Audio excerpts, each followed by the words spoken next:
नमस्कार, स्वागत है आपका। मैं हूं आपके साथ अखंड प्रताप त्रिपाठी। दोस्तों, क्या उत्तर प्रदेश की तरह गुजरात में भी बीजेपी को हराया जा सकता है? वही गुजरात जो बीजेपी का गढ़ माना जाता है, जहां बीजेपी के टॉप दो नेता खुद प्रधानमंत्री नरेंद्र मोदी और गृह मंत्री अमित शाह आते हैं।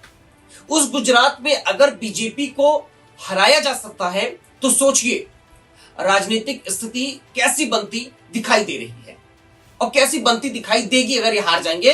गुजरात और उत्तर प्रदेश में इंडिया अलायंस बीजेपी को अगर हरा देता है तो क्या मोदी जी के लिए सत्ता में बरकरार रहना बेहद मुश्किल होने वाला है। यानी आसान भाषा में कहें तो यूपी प्लस गुजरात मतलब बीजेपी साफ। वैसे ये फॉर्मूला इसीलिए बता रहा हूं क्योंकि कांग्रेस या यूं कहें इंडिया गठबंधन इसी फॉर्मूले पर काम करता हुआ नजर आ रहा है। यूपी प्लस गुजरात मतलब बीजेपी साफ। इस फॉर्मूले पर कांग्रेस नेता राहुल गांधी लगातार काम करते हुए नजर आ रही हैं। लेकिन इस फॉर्मूले को जिसने इजाद किया, जिसने इस फॉर्मूले को खोजा है, उसका नाम है अखिलेश यादव। वहीं दूसरी तरफ अगर आपने गौर किया हो तो देखा होगा आपने कि राहुल गांधी लगातार उत्तर प्रदेश और गुजरात की बात करते हुए नजर आते हैं। लगातार वो गुजरात पर ज्यादा फोकस रहते हुए नजर आ रहे हैं। बीते दिनों हमने देखा था कि संसद में उन्होंने बीजेपी को चुनौती तक दे डाली थी कि हम आपको उत्तर प्रदेश में हरा चुकी हैं, अब गुजरात की बारी है, हम आपको गुजरात में हराने वाले हैं। मतलब अपनी कुर्सी की पेटी बांध लीजिए क्योंकि अब आपका सिंहासन हिलने वाला है। और इन दोनों राज्यों को इतनी अहमियत तवज्जो क्यों दी जा रही है? वहीं संसद में राहुल गांधी ने क्या कुछ कहा वो भी आपको सुना देते हैं, जिससे ये जो छवि है वो और बेहतर हो पाएगी। क्या कहा राहुल गांधी ने संसद में, आपको वो सुनाते हैं। पहले गुजरात में मैं गया, टेक्सटाइल ओनर्स के साथ मेरी बात हुई। मैंने उनसे पूछा नोटबंदी क्यों हुई, जीएसटी क्यों हुई? साफ बोला अरबपतियों की मदद करने के लिए जीएसटी और नोटबंदी की गई है। नरेंद्र मोदी जी अरबपतियों के लिए काम करते हैं, सीधी सी बात। मैं जाता रहता हूं और आपको गुजरात में हराएंगे इस बार। आप लिख के ले लो, आपको ऑपोजिशन इंडिया गठबंधन गुजरात में हराने जा रहा है। क्या प्रधानमंत्री नरेंद्र मोदी और गृह मंत्री अमित शाह का बेस आधार गुजरात है? उनकी जड़ें गुजरात से हैं। वो कहावत आपने सुनी होगी कि राजा की जान तोते में है। तो अमित शाह और नरेंद्र मोदी, इनकी जान गुजरात और उत्तर प्रदेश में है। और अगर गुजरात और उत्तर प्रदेश मोदी जी के हाथ से निकल जाए तो क्या यह समझा जाए कि समूची बीजेपी खत्म हो जाएगी, सड़क पर आ जाएगी? मैं ऐसा इसलिए कह रहा हूं कि आपको जो इसके पीछे की क्रोनोलॉजी है मैं आपको वो समझा देता हूं। मुझे चंद मिनटों का समय दीजिए और वीडियो को ध्यान से देखिएगा और वीडियो को लाइक जरूर कर दीजिएगा। और राहुल गांधी अखिलेश यादव के इस फॉर्मूले को आप ध्यान से समझेंगे तो पूरी स्थिति समझ में आ जाएगी कि आखिर राजनीतिक परिवेश में चल क्या रहा है और यह काम कैसे करने वाला है राहुल गांधी और अखिलेश यादव का फॉर्मूला। पहले आपको प्रधानमंत्री नरेंद्र मोदी का वो मंत्र बता देता हूं और अगर आपने इस मंत्र को समझ लिया तो आप 100% मोदी शाह के फॉर्मूले और मैजिक को बेहतर तरीके से समझ पाएंगे और उस खेल को भी समझ जाएंगे जिसकी बदौलत मोदी जी साल 2014, 2019 और अब तीसरी बार 2024 में प्रधानमंत्री के पद पर पहुंचे हैं। आइए अब आपको उस केस की तरफ ले चलते हैं जब साल 2014 में नरेंद्र मोदी प्रधानमंत्री बने थे, देश के प्रधानमंत्री पद के उम्मीदवार बने थे। उस वक्त मोदी जी ने अपने दो बेस बनाए थे। पहला था गुजरात और दूसरा बेस था उन्होंने खुद क्रिएट किया था उत्तर प्रदेश, जिसके लिए उन्होंने चुनाव से ठीक एक साल पहले यानी साल 2013 में ही अपने चाणक्य अमित शाह को वहां पर स्थापित कर दिया था, लगा दिया था काम कर। जिसके बाद वो खुद गुजरात के वडोदरा के साथ साथ वाराणसी से भी चुनाव मैदान में कूदते हैं। यानी मोदी जी ने अपना रण क्षेत्र उत्तर प्रदेश को ही बनाया, पूर्वांचल को ही बनाया और इसी दौरान उन्होंने अमित शाह को उत्तर प्रदेश का पूरा कार्यभार दे दिया और खुद गुजरात का कार्यभार संभालने में लगे रहे। और इसका नतीजा क्या हुआ वो आपके सामने है।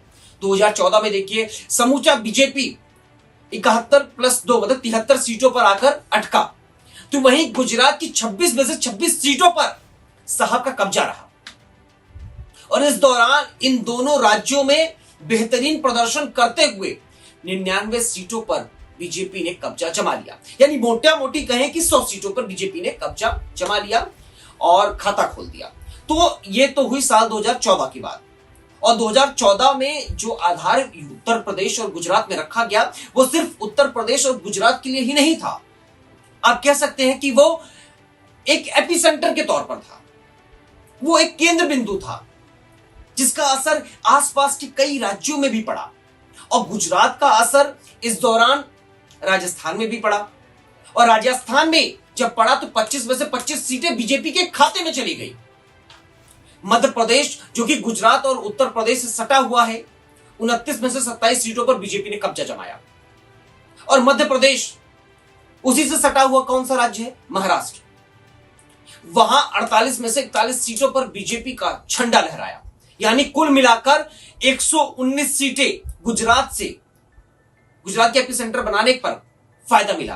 हालांकि उस दौरान शिवसेना और बीजेपी ने महाराष्ट्र में मिलकर चुनाव लड़ा था। तो वहीं इसी तरह कुछ उत्तर प्रदेश की बात करें तो उत्तर प्रदेश में भी ऐसा ही हाल था। उत्तर प्रदेश केंद्र बिंदु था, उसका प्रभाव उत्तराखंड में भी देखने को मिला जो कि कभी उत्तर प्रदेश का ही हिस्सा हुआ करता था।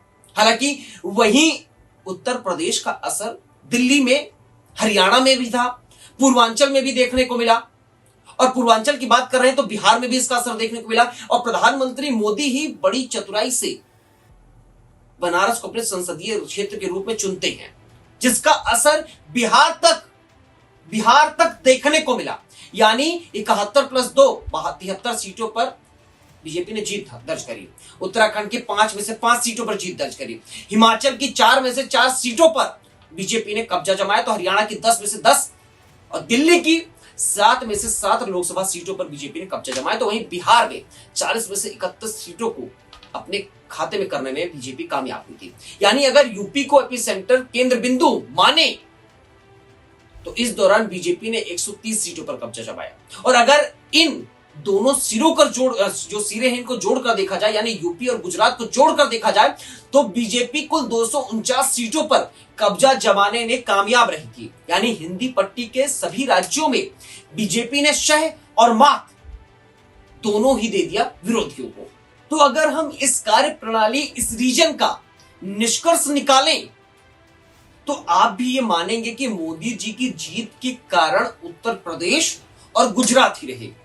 2014 हो, 2019 हो, वहीं 2024 यानी इस बार मोदी जी 272 का आंकड़ा तक नहीं छुपाए, 240 पर आकर सिमट गए। वो अटक गए क्योंकि इस दौरान एक राज्य उत्तर प्रदेश में उनकी स्थिति नाजुक हो गई। यानी अखिलेश यादव कहां 71 सीट अपने बूते पर बीजेपी जीतती है, वही फिर 62 सीटें जीतती है और इस बार 33 पर आकर टिक जाती है।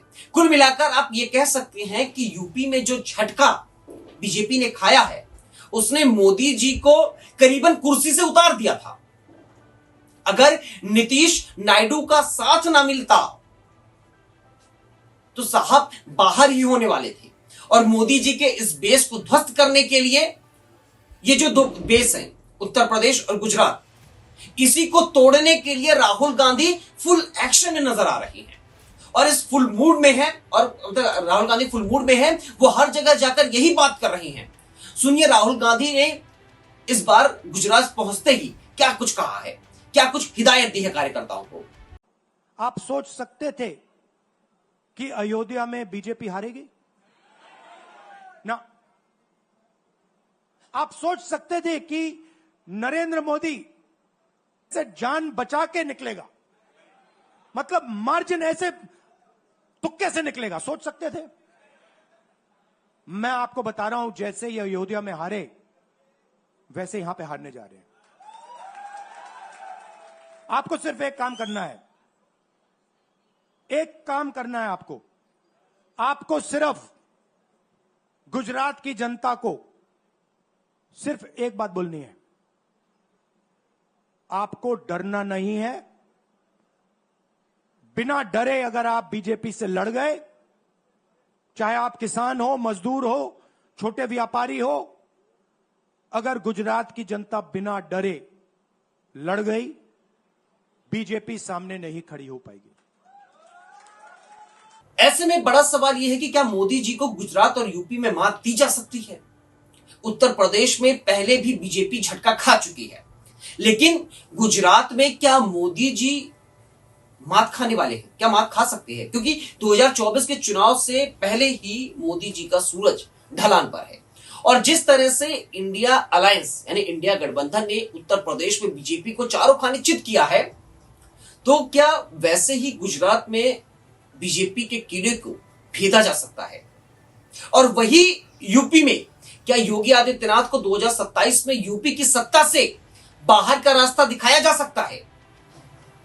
वहीं राहुल गांधी के ऐलान के बाद उनकी निगाहें उत्तर प्रदेश और गुजरात पर टिकी हुई है।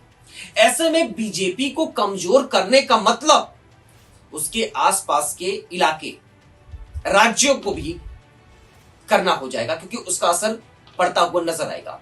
वहीं दलित, पिछड़ा और अति पिछड़ा, इन वर्गों को साधने की जो राजनीति कांग्रेस और समाजवादी पार्टी कर रही है, उससे यह ना हो जाए कि ये सभी कांग्रेस के साथ ही आ जाएं, बीजेपी के साथ ना जाएं।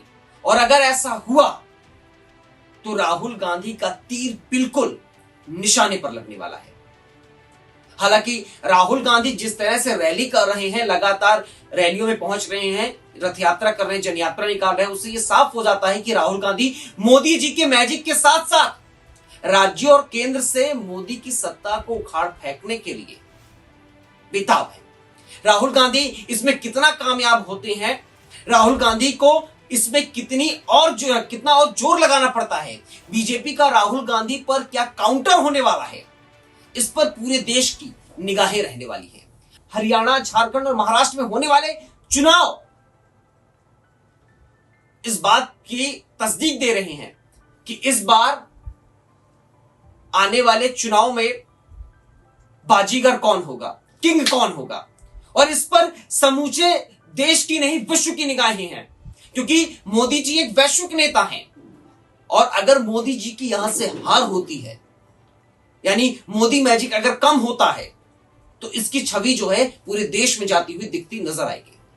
हालांकि आपको ये जानकारी कैसी लगी कमेंट सेक्शन में जरूर बताइएगा। अगर आपको ये जानकारी पसंद आई हो तो प्लीज वीडियो को लाइक जरूर कीजिएगा, चैनल को सब्सक्राइब कीजिएगा और अपने आसपास लोगों को इस चैनल के बारे में बताइए और सब्सक्राइब करवाइए। आपकी सपोर्ट की बहुत ज्यादा जरूरत है और ऐसी जानकारी मैं लगातार आपके समक्ष लेकर आता रहूंगा। और मुझे इजाजत दीजिए। बहुत बहुत शुक्रिया, आपने मेरी वीडियो यहाँ तक देखी। अगर यहाँ तक देखी तो आप मेरे लिए बहुत स्पेशल है। और अपने आसपास सफाई रखिए, अपना खूब ख्याल रखिए, देश को आगे बढ़ाते रहिए, देश को बढ़ाने में अपनी भागीदारी जरूर सुनिश्चित कराइए। बहुत बहुत शुक्रिया, बहुत बहुत शुक्रिया, बहुत बहुत शुक्रिया। धन्यवाद, नमस्कार।